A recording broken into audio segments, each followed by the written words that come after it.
Most people never become anything worth remembering. Not because they lacked talent, not because life was too hard, but because nothing ever cracked them open far enough. Here is something most people will never say out loud.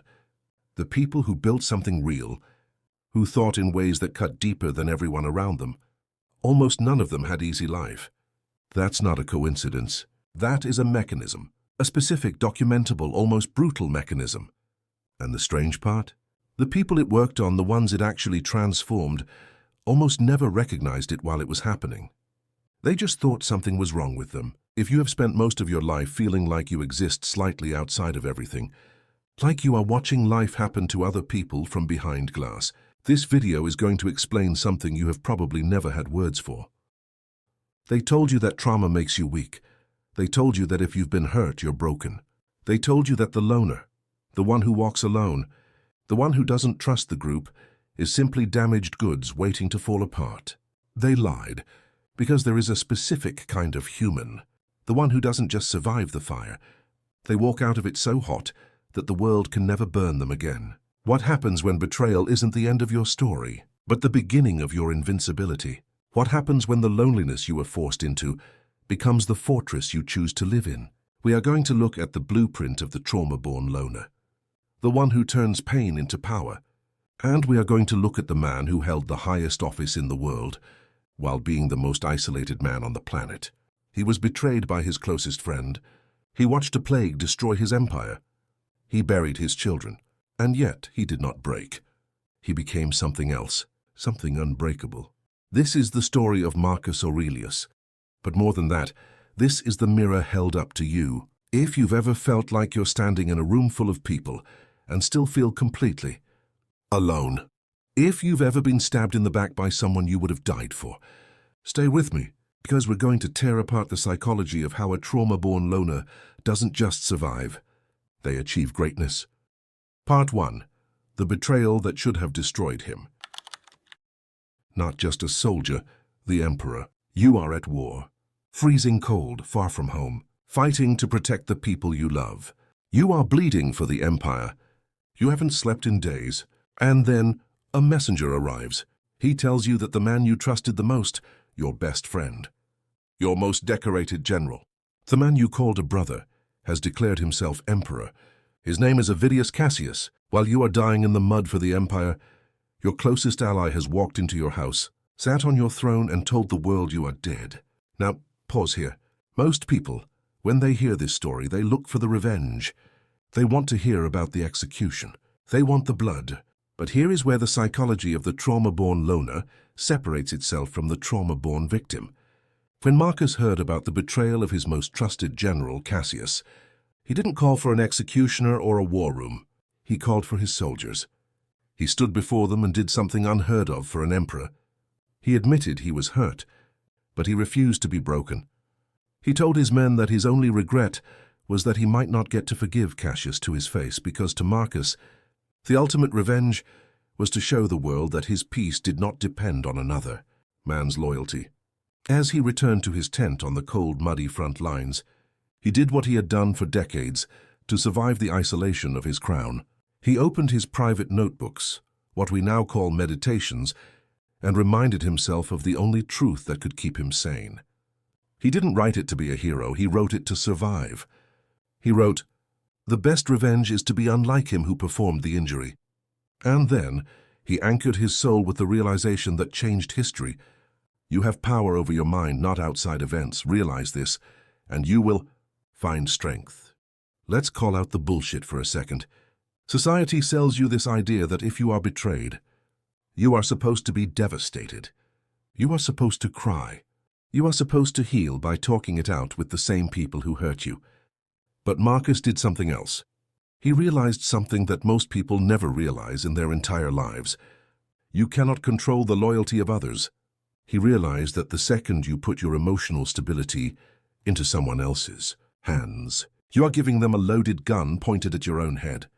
Cassius didn't make Marcus weak. Cassius made Marcus realize that trusting people with your peace is a liability. And so he retreated. He didn't retreat into depression. He retreated into what he called the inner citadel. The inner citadel. This is the secret. When the trauma-born loner gets hurt, they don't build walls around their heart to keep people out because they hate people. They build walls because they understand the math. Every person you let inside the gates is a person who can set fire to the city. When the news of the betrayal reached the northern front, Marcus Aurelius didn't call for a sword. He looked at the maps of the empire he had spent his life defending and realized that the man he trusted most, his pillar in the east, Avidius Cassius, had collapsed into greed. He didn't wait for an apology that would never come. Instead, he anchored himself with the truth he lived by. Be like the cliff against which the waves continually break, but it stands firm and tames the fury of the water around it. He looked at the memory of his friend and made a final internal vow. I will be upright, I will not be kept upright. The victim asks, why did they do this to me? The loner asks, why did I give them the power to do this to me? And when you answer that question honestly, you stop being a victim. You become a fortress. Part 2, the plague and the pre-mortem, loneliness.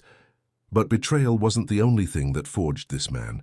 Marcus lived through something that we, in the modern world, have only gotten a taste of. The Antonine Plague, a pandemic that wiped out millions, thousands of people dying every day, bodies stacked in the streets, families wiped out overnight. Imagine the psychological weight of that. He lost friends, he lost mentors, he lost colleagues. He watched the world empty out around him. And here is the thing about trauma that no one tells you. When you lose too many people too quickly, your brain does something radical.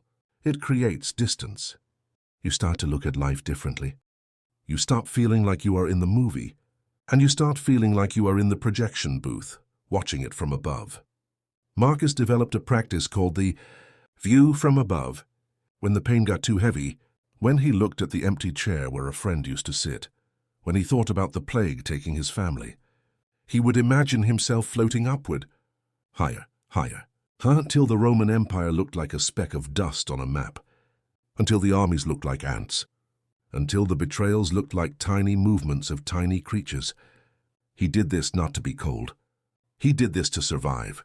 Because if you stay at ground level, looking at the grave of your child, the weight will crush you. But if you zoom out, if you see that death is the tax of being human, if you see that you are just one speck in a long, ancient line of people who have suffered and died, you stop asking, why me? And you start asking, what now? This is where the loner is born. But because they have seen something that the people around them haven't seen, they have seen the fragility. When you've watched death up close, when you've felt the cold hand of betrayal, you stop caring about the trivial nonsense that consumes everyone else. You walk into a room where people are gossiping about who wore what, or who said what, and you feel like an alien. Because you're sitting there thinking, none of this matters. You're all going to be dead in 60 years, or maybe tomorrow. Why are you screaming about a typo in an email? That distance? That's the pre-mortem loneliness. Marcus accepted that he would never be understood by the crowd. He stopped trying to make them understand. And when you stop trying to make them understand, you free up a massive amount of energy. Energy that the trauma-born loner then turns inward. Part 3, hypervigilance into Stoicism. Now let's talk about the mechanism. Psychologists will tell you that people who go through severe trauma often develop hypervigilance. You're always scanning the room, always waiting for the other shoe to drop. You walk into a situation, and your brain automatically starts mapping out the exits. In normal people, this is a disorder. It's exhausting, but Marcus took hypervigilance and he weaponized it. He called it premeditatio malorum, the premeditation of evils. Every morning and before the sun came up, Marcus sat in solitude, and he told himself the truth. He would say, today I will meet people who are meddling, ungrateful, arrogant, dishonest, jealous, surly. Now listen to that list. He wasn't being pessimistic. He wasn't being negative. He was removing the element of surprise. Let's call out the bullshit again. Why does betrayal hurt so much? It's not actually the betrayal itself, it's the shock. You thought they were good. You thought they were loyal. You thought the relationship was safe. When they stab you in the back, it's not the knife that hurts. It's the fact that you didn't see the knife coming. Marcus woke up every morning and assumed the knife was already there. By expecting the pain, he removed its power. Imagine moving through life like that. Someone cuts you off in traffic? Expected. Someone talks behind your back? Expected. Someone you trusted tries to take your job, your reputation, your peace? Expected. When you expect the worst from human behavior, you are never disappointed. And more importantly, you are never thrown off balance. This is the trauma shield. Marcus looked at the people who hurt him, and he didn't see evil geniuses. He saw lost people. He saw people who were in the dark. And when you see someone as being lost, you stop feeling like a victim. You start feeling pity. And pity is a much more stable emotional state than anger. Anger burns out. Anger makes you sloppy. Anger makes you reactive. Pity keeps you calm. When the trauma-born loner looks at the person who hurt them, they don't say, "I'm going to destroy you." They say, "I'm sorry, you don't know how to be better." And then they walk away. Part 4. The loneliness of power. Here is the part of the story that nobody talks about. Marcus was the emperor, the most powerful man on earth, and yet he was utterly alone. He didn't have a friend he could confide in without worrying about political motives. He didn't have a shoulder to cry on, because if he showed weakness, the empire would smell blood. His only confidant was his journal. Meditations was never meant to be published. It was a private conversation between a man and his own conscience. There is a specific loneliness that comes with being the one who holds it all together. You become the rock, and rocks don't get to complain. If you are the person in your family, your workplace, or your friend group who everyone relies on, you know this feeling. You listen to everyone's problems. You fix everyone's messes. You carry everyone's weight. But when you need help, there's no one there, because they've convinced themselves that you don't need it. You're strong. Marcus understood this. He stopped waiting for someone to save him. He stopped waiting for someone to understand him. He became a loner not because he wanted to be alone, but because being around other people, while being fundamentally misunderstood, was actually more painful than being alone. This is the reality for the trauma-born loner. You're not hiding from the world. You're just tired of pretending the world makes sense. You're tired of explaining why you don't trust people. You're tired of being called cold because you don't open up to every person who smiles at you. You've learned that trust is a currency that is easily counterfeited. And so, you keep your circle small or empty, and you pour everything you have into you. Part 5, the final power move. Let's go to the end.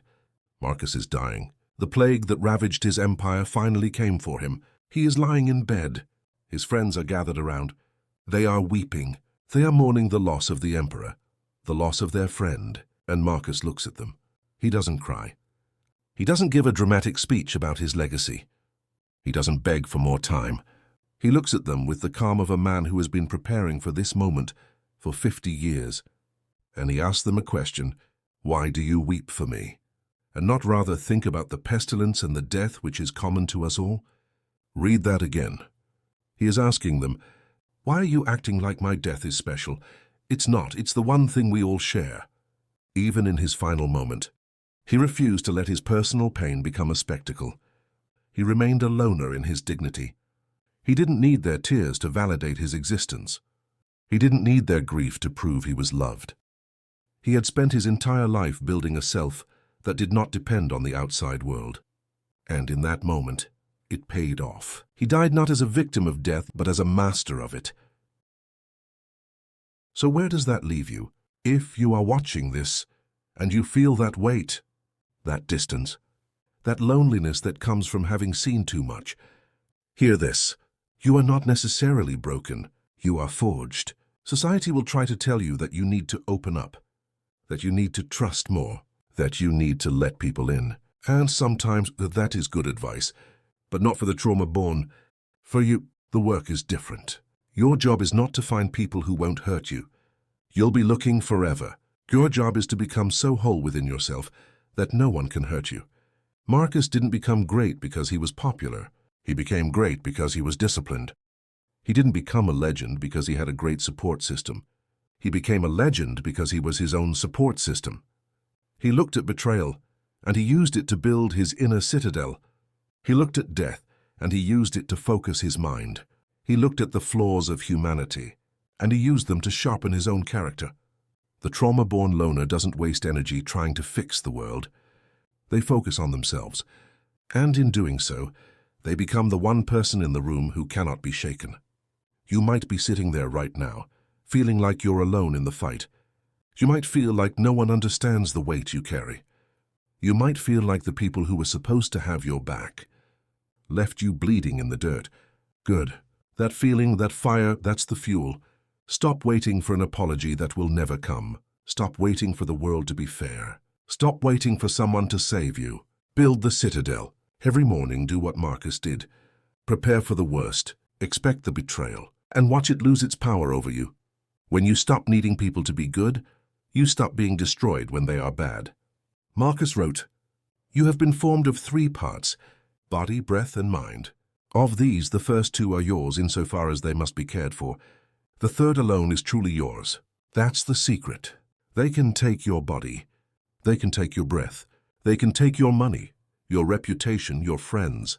But your mind, your choices, your response, that is the only thing that is truly yours. And as long as you control that, you are invincible. So go ahead, walk alone. Not because you're bitter, but because you're building. And one day, when you look back at the betrayals, the losses, the pain, you won't see a broken past. You'll see the anvil that forged a weapon. Be invincible, my friends.